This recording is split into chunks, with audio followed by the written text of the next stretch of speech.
మీ car EMI కట్టలేకపోతున్నారా? మీ car EMI మేము కడతాం. ఈ నెంబర్కి కాల్ చేయండి. నమస్తే, వెల్కమ్ టు సుమన్ టీవీ. ఈరోజు మనతో పాటు ఉన్నారు అడ్వకేట్ కృష్ణకాంత్ గారు. సార్ నమస్కారం. సార్ నమస్తే అండి. సార్, భార్య కంటే భర్త ముందు నాకు విడాకులు కావాలని కోర్టులో వేస్తే ఎలాంటి ప్రూఫ్స్ మనం సబ్మిట్ చేయాల్సి వస్తుంది? జనరలీ భార్య కానీ భర్త కానీ విడిపోదామని డిసైడ్ అయినప్పుడు, బట్ అవతల వ్యక్తులు ఇంకా డివోర్స్ ఒప్పుకోనప్పుడు, అది మ్యూచువల్ కింద వెళ్ళనప్పుడు, కానీ వీళ్ళు మాత్రం ఆ మ్యారేజ్లో కంటిన్యూ కాలేము అని చెప్పి అనుకుంటున్నప్పుడు డెఫినెట్గా వీళ్ళు సింగిల్గా కంటెస్ట్ చేస్తూ డివోర్స్ని ఫైల్ చేయొచ్చు. మగ కానీ ఆడ కానీ, భర్త కానీ భార్య కానీ.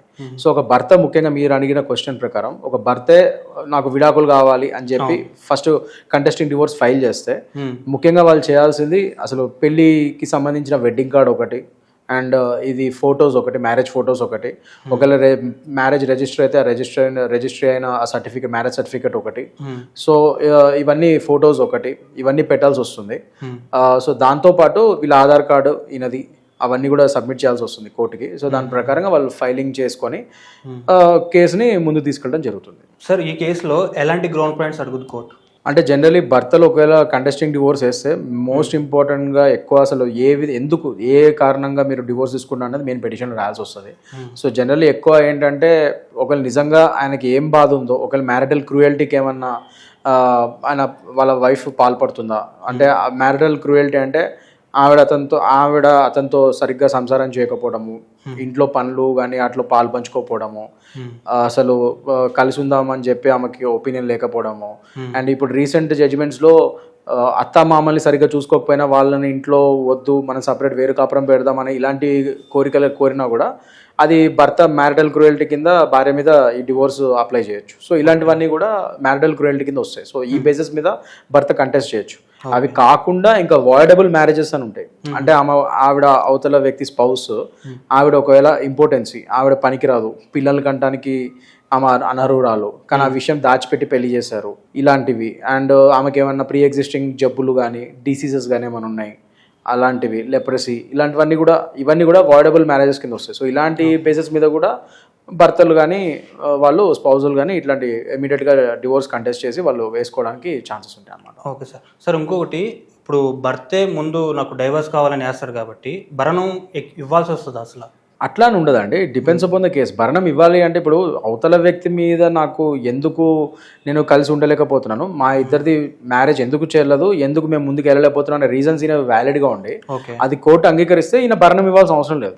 అంతే కదా, ఎందుకంటే ఈయనది వ్యాలిడ్గా ఉంది. ఇప్పుడు వాయిడబుల్ మ్యారేజ్ ఉంది, వాయిడబుల్ మ్యారేజ్లో ఆమె నిజంగానే ఆమె మోసం చేసి పెళ్లి చేసుకుని ఇవన్నీ కండిషన్స్, ప్రీ ఎగ్జిస్టింగ్ కండిషన్స్ ఇవైతే ఉన్నాయో, జబ్బులు కానీ లేకపోతే ఆమె పిల్లలు కనలేదు, అనర్హురాలు, ఇలాంటివన్నీ వాళ్ళు దాచిపెట్టి పెళ్లి చేస్తే అది మోసం కింద అవుతుంది. సో అలాంటప్పుడు వాయిడబుల్ మ్యారేజ్ అయినప్పుడు ఇందులో ఇంకా భరణం ఇచ్చే ఆస్కారమే ఉండదు. ఈయనకే అన్యాయం జరిగింది కాబట్టి ఇంకా కుదిరితే గట్టిగా మాట్లాడితే వాళ్ళే ఇవ్వాల్సి వస్తుంది. ఈయన మళ్ళీ కేసు వేసినందుకు కంపెన్సేషన్ కూడా అడిగే ఛాన్సెస్ కూడా ఉంటాయి అలాంటి వాటిలో, కానీ జనాలు అడగరు, చెప్తున్నా. But what ever it is, ఇందులో భరణం ఇచ్చేది ఏమి ఉండదు ఇలాంటి వాయిడబుల్ మ్యారేజెస్ కేసెస్ లో. బట్ అదే మ్యారిటల్ క్రూయల్టీ ఆర్ట్ మీద ఇప్పుడు ఈయన వేసాడు అనుకోండి, ఆమె నుంచి డివోర్స్ కోరితే ఇట్లా ఏదో ఆమె అంత సరిగ్గా కాపురం చేయట్లేదు, లేకపోతే నన్ను మా పేరెంట్స్ నుంచి వేరుగా ఉండమంటుంది, ఇలాంటి వాటి మీద ఏమైనా ఇచ్చాడు అనుకోండి. సో అలాంటి వాటిలో ఆవిడ మళ్ళీ ఇతని మీద భరణం అడిగే ఛాన్సెస్, మెయింటెనెన్స్ కేసులు ఇవన్నీ వేసుకోవచ్చు. అది ఆమె హక్కు, అది ఆమె వేసుకుంటుంది. బట్ జనరల్లీ ఇట్లాంటి వాయిడబుల్ మ్యారేజ్ లో మాత్రము ఇతని మెరిట్స్ ఉంటే మాత్రం ఆవిడ వేసుకున్నా కూడా పనికిరావు. కానీ ఇక్కడ డివోర్స్, కంటెస్టెంట్ డివోర్స్ లో మాత్రం ఆవిడకి వేసుకున్న హక్కులు ఉన్నాయి. సో ఆమె మెయింటెనెన్స్ కేసు అవి సపరేట్గా ఈయన మీద వేసుకోవచ్చు, మరి ఇతను అవి కూడా కంటెస్ట్ చేయాల్సి వస్తుంది. సో అందులో మాత్రం భరణాలు ఇచ్చే ఛాన్సులు ఉంటాయి. సార్, ఇప్పుడు దాకా వచ్చిన చట్టాలు కానీ, అదే ఆడపిల్లలకి వచ్చే చట్టాలు కానీ, వాళ్ళకి అన్యాయం జరుగుతుందని తీసుకొచ్చారు. కానీ ఇక్కడ ఏం జరుగుతుందంటే కొంతమంది మిస్యూజ్ చేస్తున్నారు దాన్ని, అంటే ఫాల్స్ కేసు పెట్టడం కానీ, ఇలాంటి అబ్బాయిల మీద ఇబ్బంది పెడుతున్నారు. సో దీన్ని మనం ఎలా చూడవచ్చు అసలు? మనం అది కరెక్ట్ అండి. అంటే ఒక విధంగా నేను చెప్పినట్టు ఉమెన్ రైట్స్ మన దేశంలో స్ట్రాంగ్గా ఉన్నాయి, అది మనం అందరం హర్షించదగ్గ విషయమే. But at the same time men's rights చాలా వీక్గా ఉన్నాయి. సో దాన్ని కూడా కొద్దిగా అమెండ్మెంట్స్ తీసుకొచ్చి స్ట్రాంగ్ చేయాల్సిన అవసరం ఉంది. జెండర్ బయాస్ ఉండకూడదు ఈ విషయంలో. ఇద్దరికి సమానంగా హక్కులు అన్నప్పుడు మరి వీళ్ళ రైట్స్ స్ట్రాంగ్ ఉన్నాయి, వీళ్ళకి జీరో ఎఫ్ఐఆర్ వెసులుబాటు ఉంది, వీళ్ళు ఎక్కడైనా మీరు కేసులు వేయచ్చు, అని చేయొచ్చు, అది మంచిదే. అది అట్ ద సేమ్ టైం మగవాళ్ళకి కూడా ఇలాంటి ఫాల్స్ కేసులు ఎవరైనా వేసినా వాళ్ళ మీద ఇప్పుడు ఫర్ ఎగ్జాంపుల్ 498 ఉంది. చాలా మంది భర్తలు దానికి అబ్యూస్ కి గురవుతున్నారు ఆ సెక్షన్ వల్ల.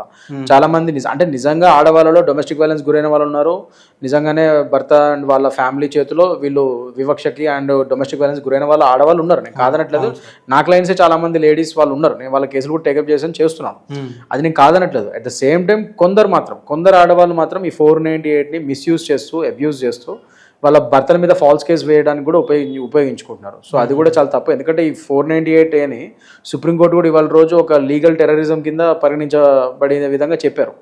ఎందుకంటే ఇది ఒక లీగల్ టెర్రరిజం అయిపోయింది. 498Aని చాలా మంది లేడీస్ మిస్యూజ్ చేసి భర్తల మీద ఫాల్స్ కేసులు వేయడానికి, వాళ్ళ మీద పగా ప్రతీకారాలు తీర్చుకోవడానికి ఉపయోగిస్తున్నారని చెప్పి అన్నారు. సో అందుకనే ఆ 498A ఫాల్స్ కేసు లాంటివి పడినప్పుడు, అది ఫాల్స్ అని తేలినప్పుడు మరి అతను కూడా, మరి ఈమెకు కూడా శిక్ష ఉండాలి కదా ఫాల్స్ కేసు వేసినందుకు. మరి అదేది, అలాంటివి ఏమి ఉన్నాయి, అది లేవు మన దేశంలో. కేవలం మహా అయితే భర్తలు ఈ డిఫమేషన్లు వేసుకొని, డిఫమేషన్ సూట్ ఒకటి సివిల్లోను, లేకపోతే ఎఫ్ఐఆర్ క్రిమినల్ కూడా ఉంటుంది డిఫమేషన్, కానీ దానిలో పెద్ద శిక్ష ఉండదు, మహా అయితే 1 సంవత్సరం నుంచి 3 సంవత్సరాల లోపల ఉంటుంది శిక్ష. ఇలాంటి చిన్న కేసులు వేయడం తప్ప నిజంగానే అలాంటి వాటిలో ఇలాంటి ఫాల్స్ కేసులు వేస్తే మీ మీద 10 ఏళ్ళు జైలు శిక్ష పడుతుంది అని అలాంటి అమెండ్మెంట్స్ తీసుకొస్తే అప్పుడు ఇలాంటి ఫాల్స్ కేసులు తగ్గే ఛాన్సులు ఉంటాయి. జనాలు కూడా భయపడతారు ఫాల్స్ కేసులు వేయడానికి ఊరికే.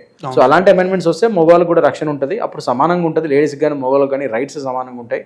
ఇట్లాంటి విషయాలు, చట్టాల విషయంలో, రక్షణ విషయంలో సమానంగా ఉంటుంది అన్నది నా ఉద్దేశం. థ్యాంక్ యూ అండి.